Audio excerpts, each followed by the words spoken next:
નમસ્કાર ખેડૂત મિત્રો, હું હિરેન પરસાણા સી એગ્રો એજન્સીમાંથી આપનું હાર્દિક સ્વાગત કરું છું। આજનો આપણો ટોપિક છે જળ સંચય। તો જળ સંચય શા માટે જરૂરી છે? તો આપણે એક દેશી કહેવત છે કે જળ એ જીવન છે। જળ વગર આપણું માનવ જીવન કે કોઈ પણ સજીવ સૃષ્ટિ છે તે અશક્ય છે।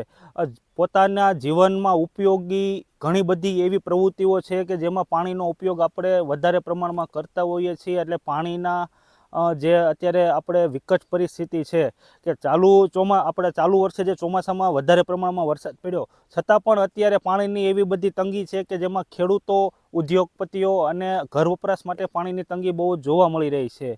તો આ વરસાદનું પાણી આપણે વહેતું નાલામાં, નદીમાં થઈને સમુદ્રમાં પહોંચી જાય છે।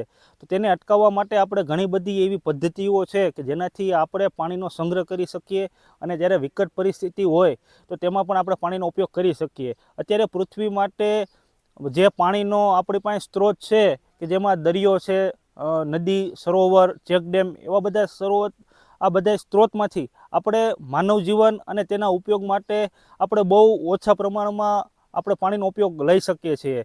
એમાંય જો આપણે પીવાલાયક અને વાપરવા લાયક પાણીનો બહુ જ સંગ્રહ ઓછો છે।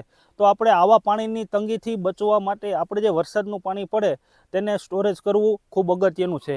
આવા પાણીને સ્ટોરેજ કરવા માટે આપણે ઘણી બધી પદ્ધતિનો ઉપયોગ થાય છે કે એમાં અત્યારે આપણે સરકારશ્રી અને જે ગ્રામ્ય લોકો, જે ખેડૂતો છે, એની બંનેની સંયુક્ત ભાગીદારીથી આપણે પાણીનો સંગ્રહ કરી શકીએ છીએ।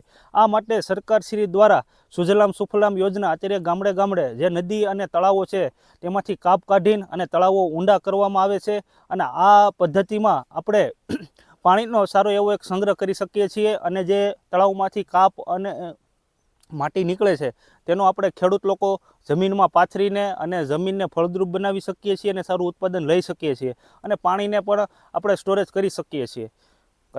જળ સંચયની એક હાવ દેશી પદ્ધતિ છે કે જેને આપણે ખેત તલાવડીના નામે ઓળખીએ છીએ। તો ખેત તલાવડી એટલે શું? કે આપણે જે જમીન હોય એમાં પડતર જગ્યા હોય અથવા કોઈ પાળા કે શેઢાની જગ્યાએ આપણે ત્યાં ખાડો કરવાનો હોય છે અને એક કૃત્રિમ રીતે તળાવ ઊભું કરવાનું હોય છે કે જ્યારે ચોમાસામાં વરસાદ પડે ત્યારે જે પાણી ખેતરમાંથી આપણે બહાર વોકળામાં વહી જતું હોય એ તલાવડીમાં ભેગું થાય અને આપણે જ્યારે પાકને કટોકટીની અવસ્થા હોય અને જ્યારે તેને પાણીની ખરેખર જરૂર હોય ત્યારે એ પાણી આપણે સિંચાઈ તરીકેને ઉપયોગ કરી શકીએ।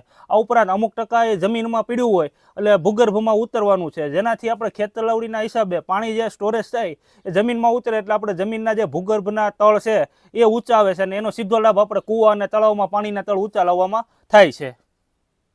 હવે જળ સંચયની એક બીજી પદ્ધતિ છે કે પર્ક્યુલેશન વેલ। પર્ક્યુલેશન વેલ એટલે શું? કે એને આપણે દેશી ભાષામાં છિદ્રાળુ કૂવા કહેવામાં આવે છે। હવે આપણે ચોમાસામાં જ્યારે વરસાદ પડે ત્યારે અમુક નીચાણવાળા વિસ્તારમાં કે જમીનની અંદર જ્યારે પાણી એકઠું થતું હોય તો ત્યાં ભર્યું રહેતું હોય છે અને જમીનને ટૂંકમાં બગાડે છે।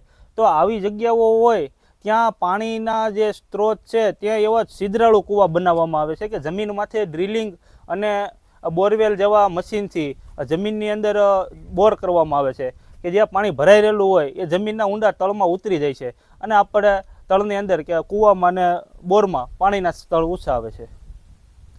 હવે મિત્રો, કૂવા રિચાર્જ કરવાનો જે પદ્ધતિ છે તેના વિશે માહિતી લઈએ તો કે જ્યારે આપણે ઉનાળાની અંદર જ્યારે ખેડૂત લોકો ફ્રી હોય ત્યારે કૂવાની આજુબાજુમાં જ્યાંથી પાણી પસાર થતું હોય જમીનમાં, તો તેવી જગ્યાએ આપણે કૂવા રિચાર્જ કરવા માટે કુંડી બનાવવાની હોય છે કે જેનાથી પાણી તેમાં આપણે ડાયરેક્ટ કૂવાની અંદર જો પાણી જાય તો સાઈડ બધી આજુબાજુની માટી હોય તે બધું કૂવાની અંદર કચરો ભેગો થાય તો કૂવો બુરાવાની શક્યતા રહે।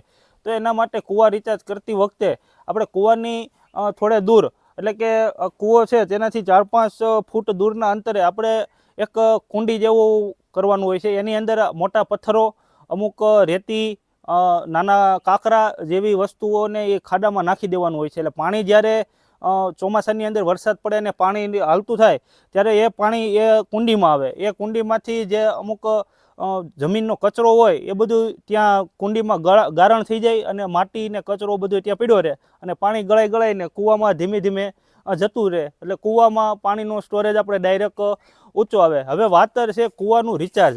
એટલે કે જ્યારે આપણે મોબાઈલની અંદર આપણે રિચાર્જ કરતા હોય અને આપણે ફોનમાં એકબીજા લોકો સાથે અલગ અલગ પ્રદેશોમાં માણસો સાથે વાતચીત કરી રહ્યા હોય તો કૂવામાં રિચાર્જમાં પણ એવું છે કે જ્યારે ચોમાસાની અંદર પાણી આવતું હોય ત્યારે તે પાણીને આપણે એક જમીનમાં સ્ટોરેજ તરીકે રાખી શકીએ છીએ અને જ્યારે કૂવાના તળ ઊંડા જાય ત્યારે એ રિચાર્જ થયેલું પાણી પણ આપણને કામ આવે છે અને ખેડૂતો ખેતી માટે સિંચાઈ માટે વાપરી શકે છે. આવી જ રીતે અમારી ચેનલને લાઈક કરો, સબસ્ક્રાઈબ કરો અને કોમેન્ટ કરો કે જેનાથી અમે ખેડૂતો સુધી આ માહિતી પહોંચાડી શકીએ. અસ્તુ.